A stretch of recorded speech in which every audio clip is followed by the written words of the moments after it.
All right. Hey there, everyone. Charles J. Baserap here. Happy New Year. Welcome back to Hashtag The Thing and a brand new episode for 2021.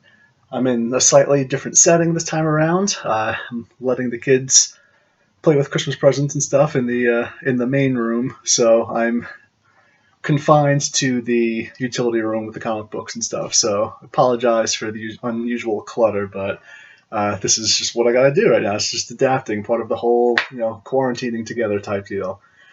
2021, huh? Wow. It's like it took the, 2020 as a dare, grabbed the baton of crazy and just ran with it. What the literal heck is happening in this country right now? COVID is still very much a thing. We've put some hope in vaccines, only to have untold numbers forcibly destroyed after their shelf life expired because of these Byzantine rules on who qualifies and why and when. And it's going to be 10 months tomorrow. I'm recording this on a Tuesday, the 12th. It's going to be 10 months on January 13th since my daughter has seen another child in person. That's not my son. 10 months.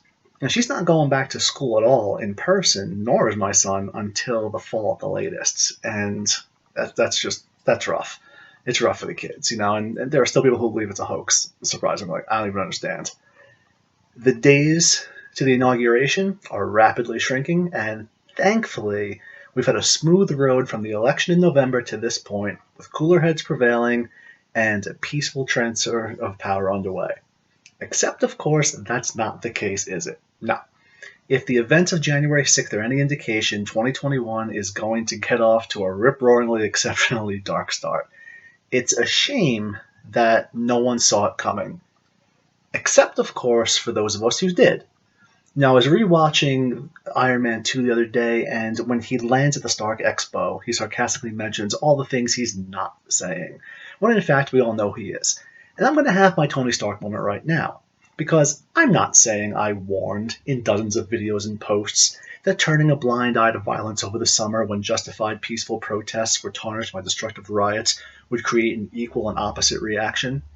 I'm not saying that over scrutinizing of police and the constant accusations of wrongdoing and militarization, even when they weren't doing anything improper, would lead to police pullbacks and lack of preparedness for large scale protests and riots. I'm not saying that I called it that years of violent rhetoric and encouragement from media, politicians, celebrities, and so on from both sides, mixed with a contentious election season that was made more stressful by both sides planting seeds of rigging and stealing before the first ballot was even submitted, would inevitably lead to a violent response when all was said and done? I'm not saying it, except I literally did say all of that. I warned about this road we were heading down in Crossroads back in 2010, over a decade ago now. I said it repeatedly in videos over the summer on Facebook and here on Hashtag The Thing, and whatever you may think of me, I was right. Full stop. I've got the receipts.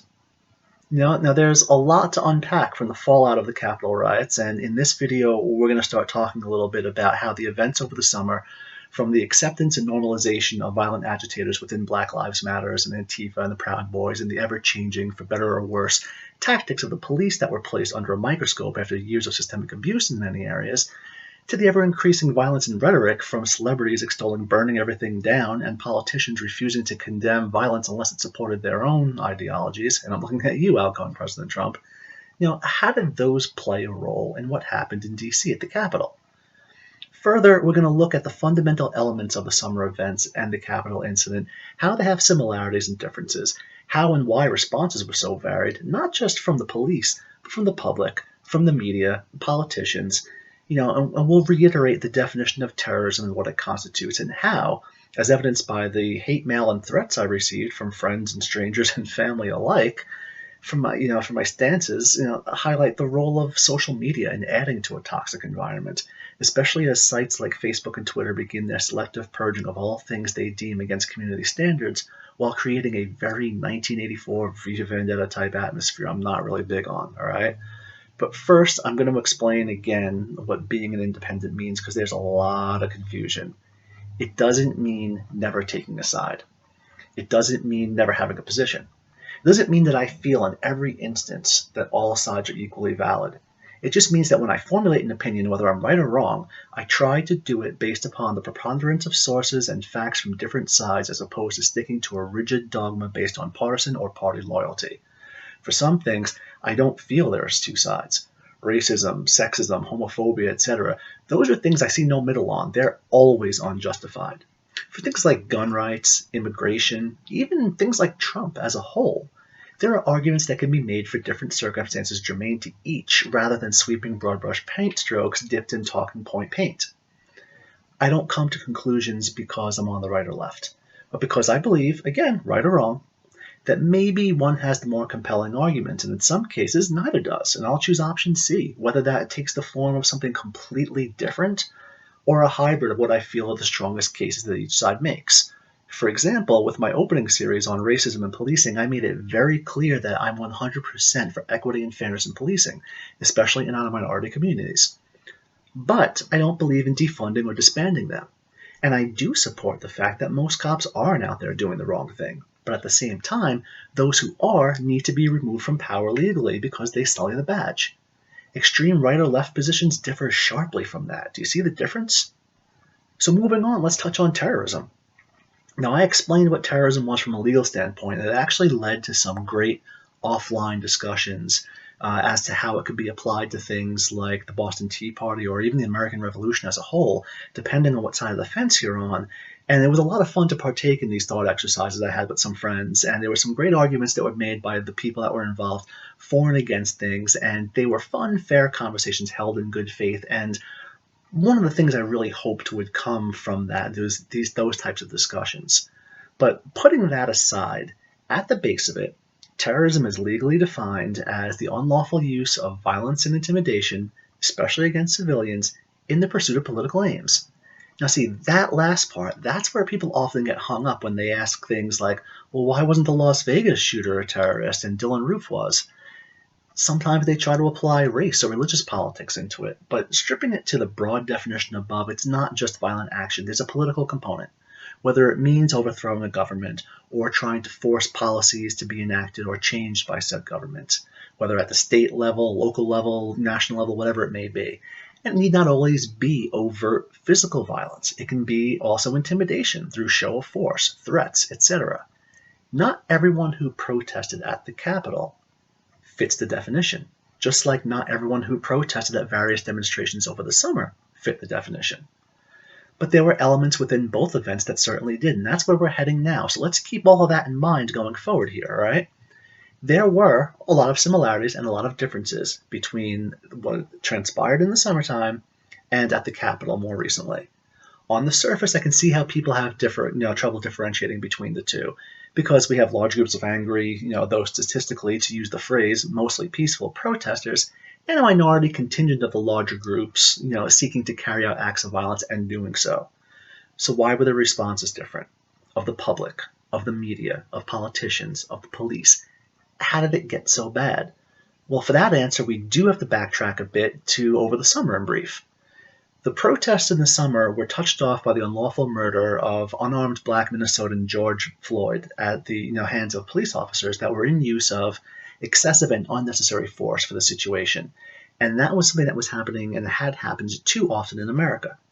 Understandably, people were outraged, but the outrage in some areas led to hundreds of millions in property damage, thousands out of work because of hundreds of businesses and neighborhoods destroyed, firebombing and vandalism of state and federal buildings and police stations, entire city blocks being annexed with its populace being held hostage and forced to pay up in protection rackets. And in turn, those actions brought heavier police presence, and in some cases, too heavy a presence, as police, were being attacked by the literal hundreds for months. In some cases, they responded with far too much force, not just to protests that were being violent, but those they feared were going to turn violent, and that was, rightfully in my eyes, criticized accordingly. In some areas like Portland, DAs were refusing to prosecute. So people were getting arrested, getting released, then doing it all over again, with nearby sheriff's departments refusing to assist, saying, what's the point? We're just going to turn them loose. It's a catch and release program. There's no point in doing this. You're just letting the same people out to do the same crimes. Public support started to wane in the face of the violence that definitely stopped being about the original cause and started becoming about destruction and revenge. And it was only when the polls were starting to tilt a little bit that incoming President Biden more directly commented against them, knowing that was an issue that could potentially derail his chances. Now, yes, there were violent acts, and yes, They were a very small percentage of the overall group, and the cause itself doesn't deserve to be entirely discredited as a result, because the cause is unequivocally just. Policing should be just and fair to all, and racial discrimination of any kind should be abolished. But here's the thing. When the violence was happening, not just for hours or even days, but weeks and months in some area, far too many people in the media, the entertainment industry, in sports, in politics, they were not reluctant to scream, "Burn it all," and encourage it. Some offering unqualified bail support for offenders, not differentiating between those being arrested for peaceful civil disobedience and those being brought in for assault and arson and the like. The violence was justified, they felt, because the root cause was. Now, I went into it at length in earlier videos, linked below, and you can find here on the page for reference or for first-time viewers, on the fallacy of hand-waving property damage as just buildings, or with the, well, they have insurance excuses, or the attacks on police and Capitol buildings. Even as I expressed sympathy with the cause and explained why some people felt that, historically, violence was an answer when they felt that peace wasn't working fast enough or at all, and when presented as an alternative to peace, as Malcolm X put it to the late Congressman John Lewis when they spoke about their different approaches to civil rights in the 1960s. But for months, for some of these people, it was burn it all down, defund, disband, get them all. All of these violent statements on Twitter, Facebook, the media, etc., it was all excused. Heck, mass gatherings were even glossed over in a pandemic. And while I'm sure many of the hourly workers and mom and pop store owners out all around, many of them sympathized, there was a feeling of hypocrisy and betrayal when they weren't able to go to work to feed their families, but people could not just protest, but riot indiscriminately and be given a pass. Did their lives also not matter? Was economic stability and trying to feed one's family also not important? What about those businesses that were destroyed while people gleefully cheered? Do you think they care that insurance may cover it at some point? What were they going to do in the meantime, during this economy? The police were targeted frequently, shot at, had stuff thrown at them, buildings set on fire with Antifa trying to quickcrete them inside, like in Benghazi. This is all on video, mind you. And, in some cases, police reacted way too strongly. They didn't discriminate between who they took down and how. Disproportionate was used at locations like the White House by some units. The National Guard was deployed, giving rise to increased criticism of militarization that would encourage more violence as it came to look more reminiscent to something that would be a potential Kent state waiting to happen. And through it all, I've said it before, we lacked leadership in the government. We had left-wing politicians that did speak against it, yes, but we had some encouraging it openly. We had right-wing politicians and President Trump himself trying to paint all the protests as violent, threatening harsher, even military action, and never acknowledging why the protests started in the first place, which really could have gone a long way. Look at the way Obama handled Freddie Gray. He condemned the rioting, but his words were a lot different. All right? And it's ironic that President Trump tweeted that the people storming the Capitol buildings in the Pacific Northwest were criminals who should be tried, but had very little to say about those in our nation's capital. Just as it's ironic that some politicians extolling burn it all down for months got really scared on Wednesday when suddenly the flames were hitting closer to home. And that's part of the fundamental difference here. People seemed more willing to downplay or sympathize or condemn or lambaste actions depending on where it aligned with their own politics and ideologies. When my side does it, here's a litany of excuses. When yours does it, here's why it's the worst thing ever.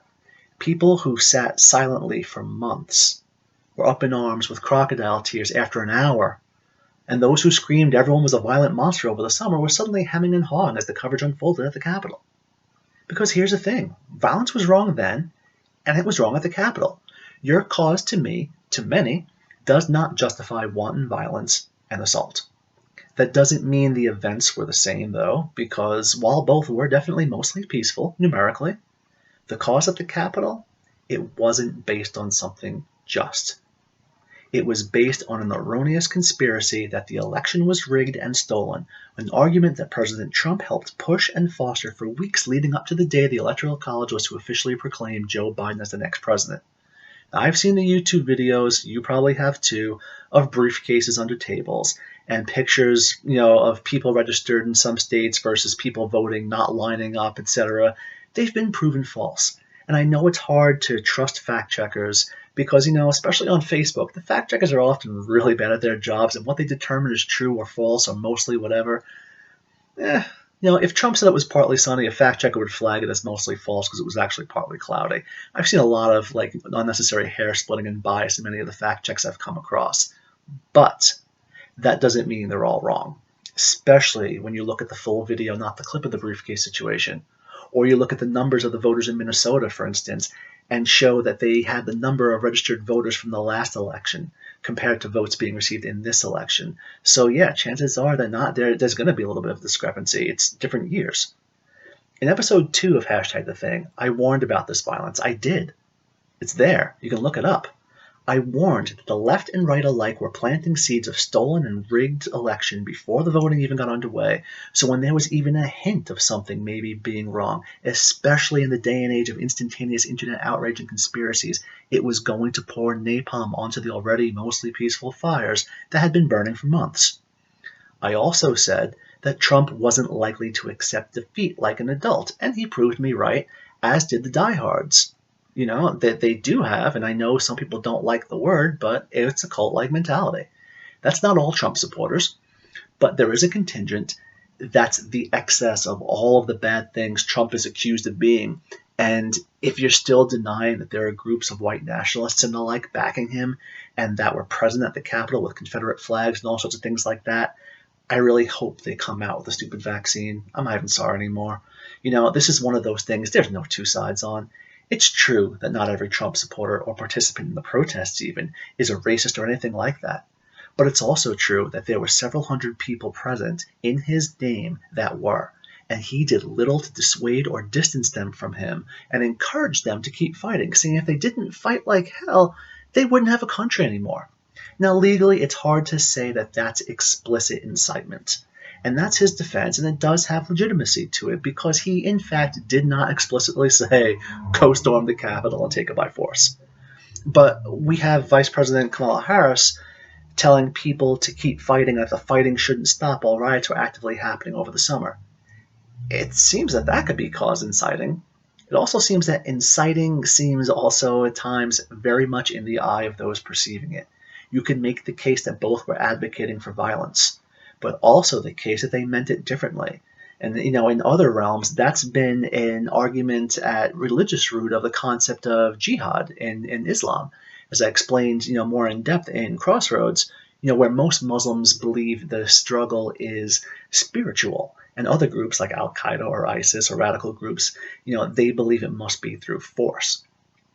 Regardless of whether one can accurately say he incited it, he certainly didn't do much to deter it, and he continuously fanned the flames of revolutions for almost 2 months by peddling conspiracies, threatening officials, trying to get states to overthrow legally counted ballots, and pushing to suppress votes despite having no legal recourses to do so.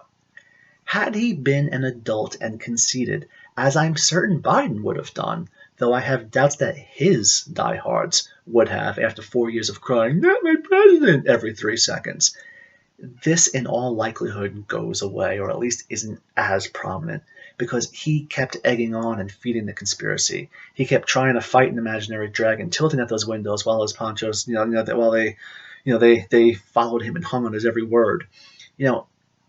People have tried to justify the violence at the Capitol by saying the election was rigged, and they were frustrated at the way it was handled. And so, because they've been frustrated by the attacks and the rhetoric of the left for 4 years and the election for 8 weeks, they had no choice but to attempt this takeover. And that's literally what some of them said, including the hilarious maced-in-the-face girl who said they were there for a revolution and was upset that the police took her down and maced her.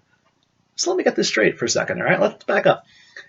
You were upset at the way you felt you were treated. You were frustrated at the system. And I get that. I'm frustrated too. A lot of people are. I'm frustrated my kids can't go to school, and that restaurants and small businesses around me are going out of business in droves, hitting the lower and middle classes hard, while we're watching millionaires able to play in the NFL playoffs or on TV, or college athletes and their fans mob a field in celebration after a bowl win.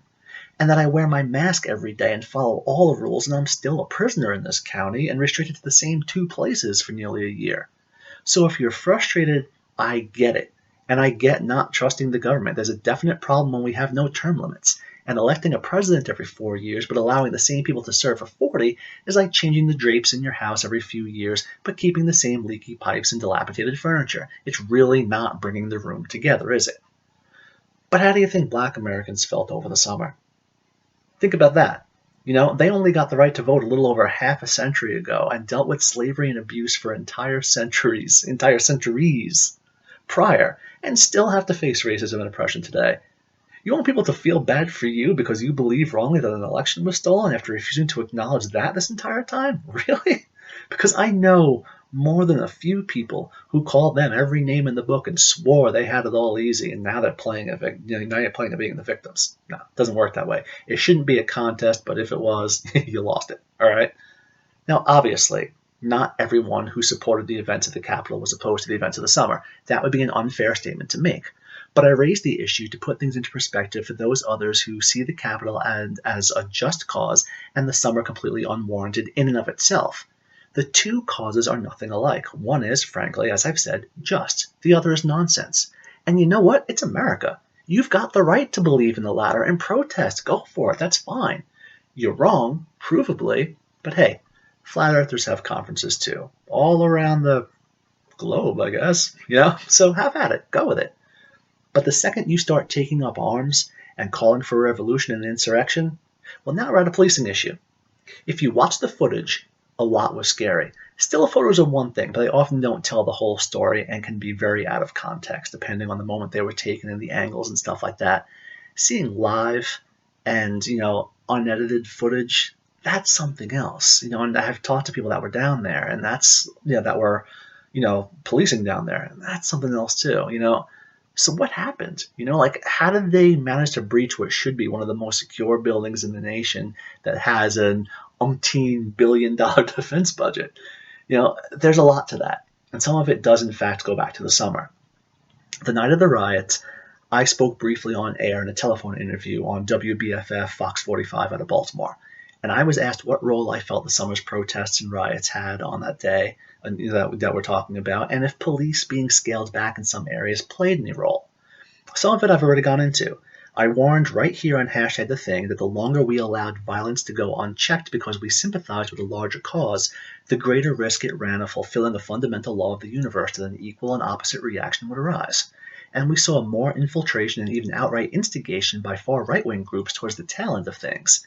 And given how forgiving large swaths of the media and celebrities were, and how we heard more about the police abuses, real or imagined, than any of the criminals on average, with many areas even foregoing charges, there was very well a sense of, you know what, they could do it, we should be able to. Never mind that the causes, as I've already detailed, were nothing alike. The fact remains that people felt they were justified in their cause, and based on reactions and actions, and in some cases lack of actions over the summer, that they'd be justified in their own actions. How many times did I say that we would see a blowback? And it's frustrating me because people told me I was crazy at the time. And a lot of them are now like, man, dude, you called it. How'd you know? It's not like I've been studying and lecturing on terrorism and extremism since high school or anything 2.5 decades ago. Why anyone was surprised that I called it, I don't know, but whatever. I did, and here we are. And it is a frustrating situation to not be heard like that. But I'm going to do it without smashing things and calling for an insurrection. See the difference? But anyway, we had a lot of calls for defunding or outright disbanding the police. Some areas hoping to replace police entirely with caseworkers and crisis counselors instead of working in tandem with them. And we saw a lot of police hatred. Now, yes, police brutality is a thing that should never happen. It doesn't matter how few, statistically, speaking, cases are compared to the whole. And I agree that instead of defunding, that funds can be better reallocated to other areas to help the community to foster trust and faith. As you've seen in some other videos, namely episode 3 here on Hashtag The Thing, and all of these are here on this page, so please, if you haven't watched, do so for context if you're able. I'd appreciate it. I've been heavily involved with Congress and local police departments for the last several months in trying to do exactly that and trying to establish that sort of trust, that bridge, because I do believe, as Pollyanna as it may sound, I do believe strongly in that cause, and that through better communication, things can change for the better. And I have some very specific potential solutions in the back half of episode 1.5 as well.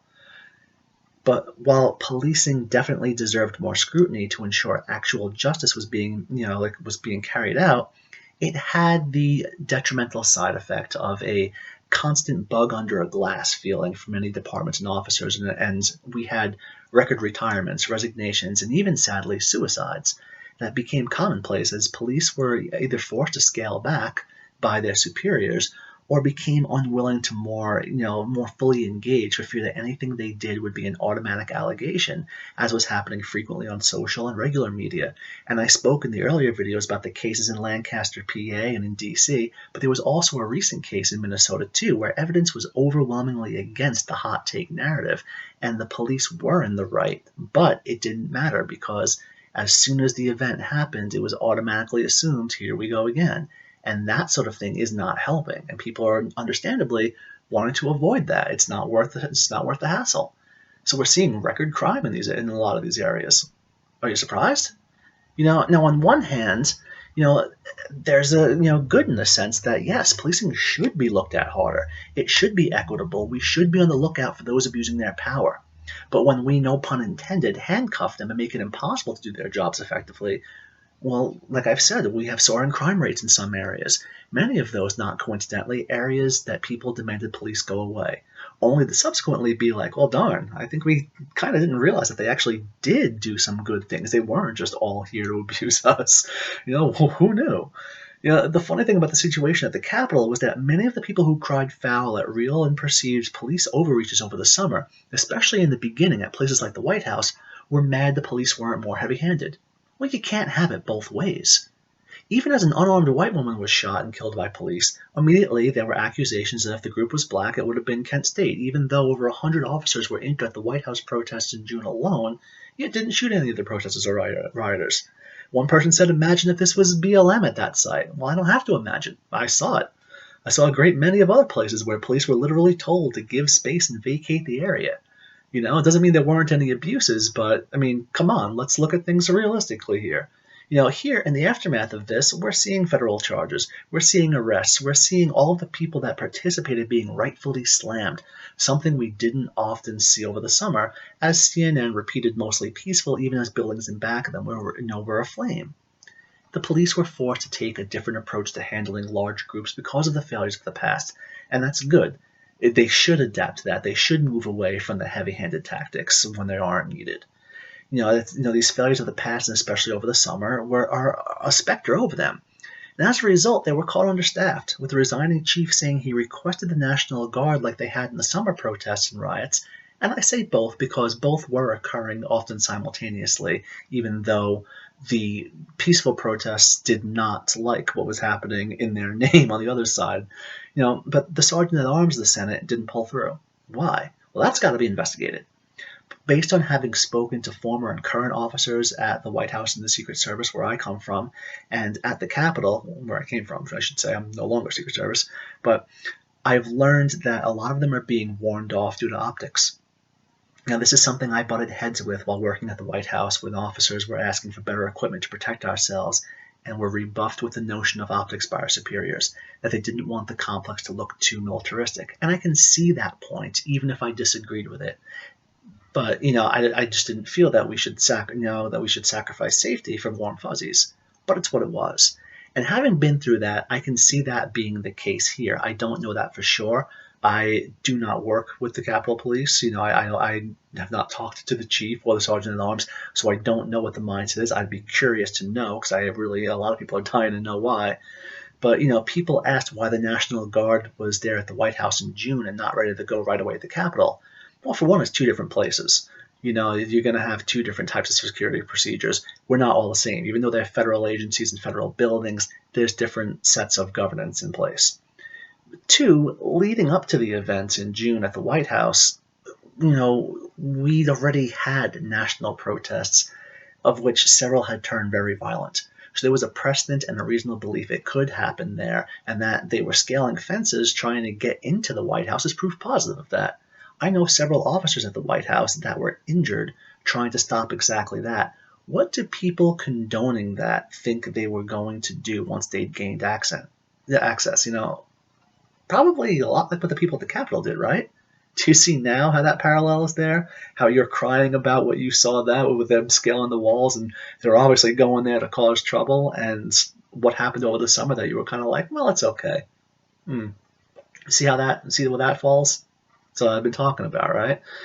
There was also a fear that, like over the summer, if more military presence were there, it would give into the illusion that they were there to destroy free speech and not protect anyone, and perhaps encourage people to goad them or show up and react with more force. It's kind of like the old Batman argument from the comics. Does he really do Gotham any good when so many of his villains only came to Gotham or established themselves in Gotham or whatever because he was there and were a reaction to his presence? People don't realize how hard it is to walk that line between reality and perception. And those who think it's so cut and dry, I challenge you, stand on the other side of the protest and look out and put those Monday morning quarterback skills to work, because you'll be surprised. I know I was when I first, had to stand on that side and face the mob of people throwing things at me and stuff like that. It's a weird situation. It really is. But while there have been allegations that some officers of the Capitol showed support, and if true, they should be stripped of any law enforcement powers forever, there weren't enough on hand to deal with a swarm in multiple locations, especially as some acted like they were leaving the area peacefully only to break away. Let's get something straight here and now, all right? The people protesting peacefully, misguided, but fine, whatever.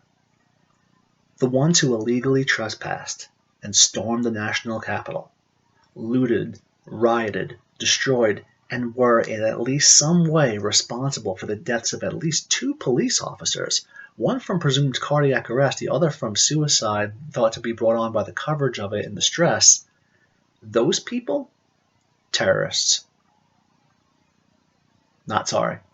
People were upset that I referred to the woman who was killed as a terrorist, demanding I #say her name. I won't. I don't care how many tours she served. While I'm not happy that she lost her life, and while I don't think that she deserved it, and that if she was wrongly killed, I hope justice is done, because that's what should be done. But I'm not going to make a hero out of her the same way I don't feel Michael Brown deserves the same veneration that's been given to George Floyd, which were 2 vastly different situations. These people at the Capitol, they came prepared. Many came armed. Many expressed desires to literally overthrow the government and take over the Capitol in physical, not spiritual or metaphorical ways. That is an act of terrorism. What did we say the definition was? Exactly. It's why I restated it. They're not patriots. I don't care what they believe about the election in the face of being wrong or how upset they are that Biden legitimately won. They are not heroes of this story standing up against tyranny. They are terrorists who tried to supersede the democratic fabric of our nation and the will of the majority of her people. I called members of Black Lives Matter and Antifa who engaged in similar actions terrorists. I'm calling these people the same. Yes, the root cause of at least, Black Lives Matter, not Antifa, but at least the root cause was just. But the actions were not, especially in places like Lancaster, etc. It doesn't erase the facts, and they don't care how hurt your feelings are over them. This was a coup attempt. They deserve every legal punishment levied against them. They can rationalize it all they want. They can post conspiracy videos, claim all the fact checkers are in league with whoever, say all the people who committed violence were actually leftist plants, of which there were a small few. The same tactic the left did over the summer, blaming that they were right plants. Again, there were a small few, but they're not the good guys. And they made a huge stain on our country's history and should be ashamed of their behavior, as should anyone who supports that and makes excuses for the violent actions. End of story. So now, here's the thing. Both sides have been playing with fire for far too long, catering to the extremes and fanning those flames. When you have comedians beheading effigies of the president, actors going after children on Twitter for daring to wear a Star Wars costume and being praised for it, politicians like AOC wanting to make lists of anyone she feels was, quote, complicit in Trump's time, or people that are calling for re-education, like what we heard during purges during Lenin and Stalin and Hitler's reigns, people screaming burn it all for months. You don't get to sit here mouths agape in wonderment on how this happened or why. As much as Trump's ineptitude, lack of leadership, and proliferation of lies and conspiracies were contributing factors, Those on the left that I've mentioned, yeah, you helped make this mess. You screamed "not my president" and hashtag resist for years, and after a few weeks are only starting to see how stupid you sounded. Even after the election, members of the Democratic caucus were scared and trying to implore Speaker Pelosi that they were losing the moderates, something I have also repeatedly warned was happening. How can anybody, how can reasonably anybody not have seen this was coming after 4 years of caustic politics and tweets and whatever? How can the ones who participated feign innocence and be outraged at the behavior that they did themselves because they feel that they're right to do, because they're on the other side of things? It's absurd. And now with Facebook and Twitter locking counts selectively, letting countless kill cops posts, I have reported personally over 100 kill cops posts in the last several months. Not a single one violated community standards. The burn it all posts, they still survive. But I just saw somebody banned and locked out of their account for posting jokes of Nicolas Cage with the Declaration of Independence photoshopped into the scene at the Capitol like it was a national treasure. Yeah, it's that sort of stuff. That's scary. That's some Big Brother level stuff, and that's really, really frightening. It gives credence to the more conspiratorial minded, that to those people claiming there's an agenda of squashing speech and controlling it, especially when there's such an imbalance. And as I've alluded to, some really questionable fact check decisions where context only mattered depending on who said it and from which side of the aisle. It's getting scary. And if you're being honest with yourselves and you take a good look at all the fact checks and you see what's deemed this or that, you'd see it too. It's not as nice as it seems. And there's something very weird going down with the way these social media platforms are choosing to enforce what they do. And it's causing a backlash. And it's something else I warned about, and I'm warning about it again right now. All right? But this isn't over because the inauguration is coming up. And if Biden is smart, he'll cancel it. Not only for security reasons, but because for months we've been shuttered in this region. I'm only a few miles outside D.C. We have never passed like phase 2. Having crowds of people for a party and celebration? Poor form, man. We saw that after the election, people dancing in the streets in places like New York, and the governor like, what are you guys doing? We saw it with protests against the Supreme Court pick. We saw it with protests in person against voting in person. We saw it with support, in the passing of RBG on sports and movies and wherever else, and that's only going to raise tensions and give rise to that do as I say, not as I do type situation. You don't need to get that going again. And if you're at the Capitol, having learned the lessons from a few days ago, it's going to require more security, which is going to give off a more militaristic look. And while it's sad that it's likely necessary because those diehards aren't going away, a leader of a country taking office under the guards of hundreds of military personnel is something more like out of a South American or Asian dictatorship, not the United States of America that I know. Be smart, hold it another way. It's sad. It's depressing that I even have to talk about the violence and threats. So those out there who are thinking about carrying plans out like that run contrary to law and democracy, just don't. And if you know people who are, be better. Tell them no. Accept the loss, move on. That won't solve anything. It'll just make it worse. You're not the hero here, all right? President Trump, I don't care where you sleep. It just can't be at the White House any longer. Your time is up. It's time to step aside. Do the right thing, tell your supporters to stop this before it can start again, and just be better. Just be better. That opinion, nay, that fact that he's lost, has cost me many friends the past few days, and I've received hate mail and posts, as I've alluded to, and threats because I called terrorists terrorists, and I refused to support the actions we saw unfold at the Capitol. I was accused of taking sides, even though I claimed to be an independent, showing a gross misunderstanding of what that entails, which is why I reiterated it at the top of this piece so that people can remember that that's being an independent doesn't mean you never take a side. It just means you see both sides. When there are two sides, this one doesn't have a second side.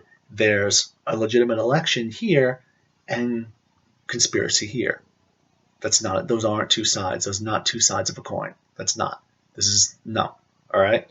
I was attacked, told I supported socialism, which is hilarious because if you've seen any of my videos, you know that's not true, and that I was stupid, that Trump was the greatest president in history, and I should be ashamed of myself. I was told I better not be seen out and about or I'd get my ass kicked. Yeah, I'm terrified, really. Because I called out terrorists and people didn't like it, just like over the summer.